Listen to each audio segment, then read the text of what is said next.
You're in a meeting. Someone half your age is talking fast about a tool you've never opened, a workflow you don't recognize, three letters strung together that everyone else seems to understand. They're all nodding, and there's this quite uncomfortable feeling in your stomach, and nobody told you the new rules. If you felt that, this one is for you. I've spent close to 30 years in corporate change and transformation, helping organizations and their people get through shifts exactly like this one. And today I want to talk about the fear underneath all of it.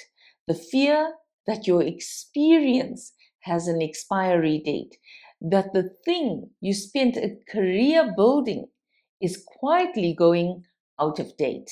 I'm not going to sit here and tell you the worry is silly, because it isn't. The tools really are changing fast. The people around you really do seem to pick it up without breaking a sweat. That's a genuine thing to feel shaky about, and I'm not going to pretend otherwise. But let's be clear about what the fear actually is. It isn't, I'm not good enough.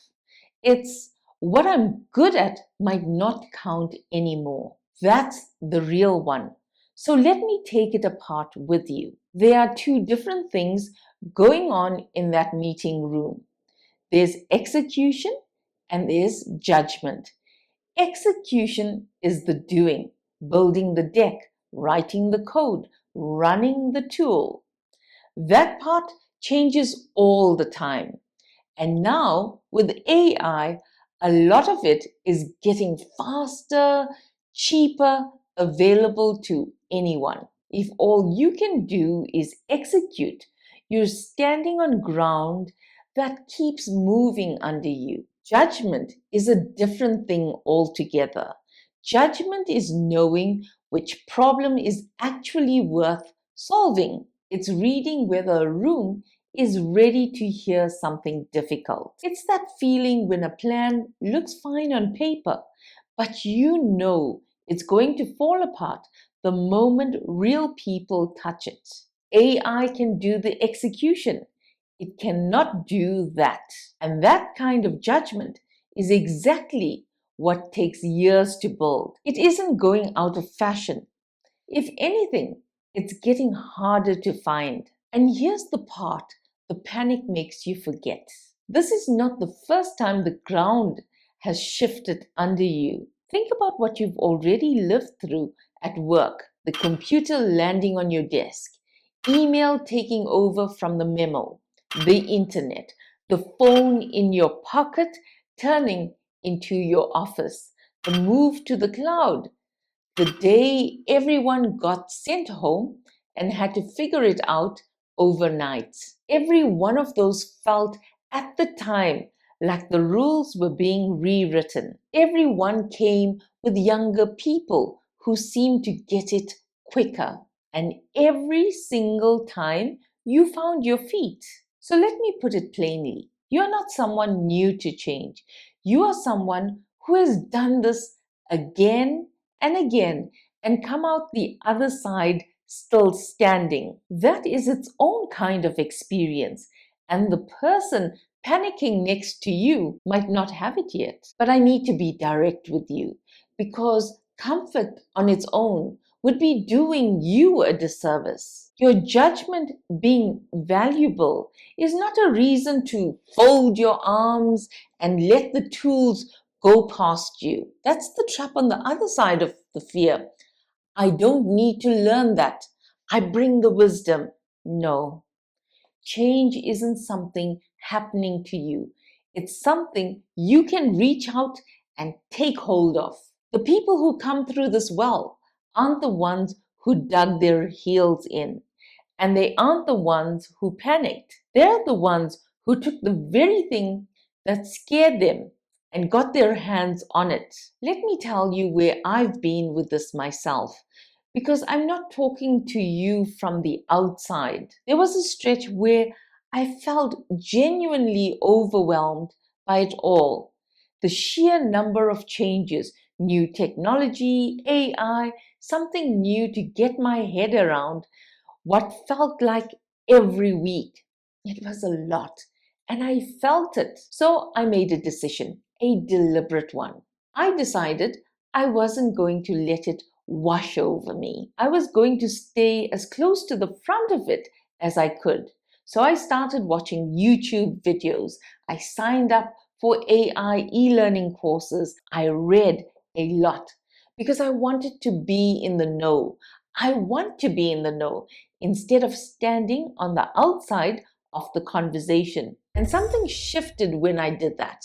Instead of feeling like I was drowning, I felt like I was doing something about it. Now that was the real change. The overwhelm didn't disappear, but it stopped running the show because I had my hands on the wheel again. Now let me be upfront about the messy part, because I don't want you thinking that this came easily to me. I am deeply impatient with myself when I'm learning something new.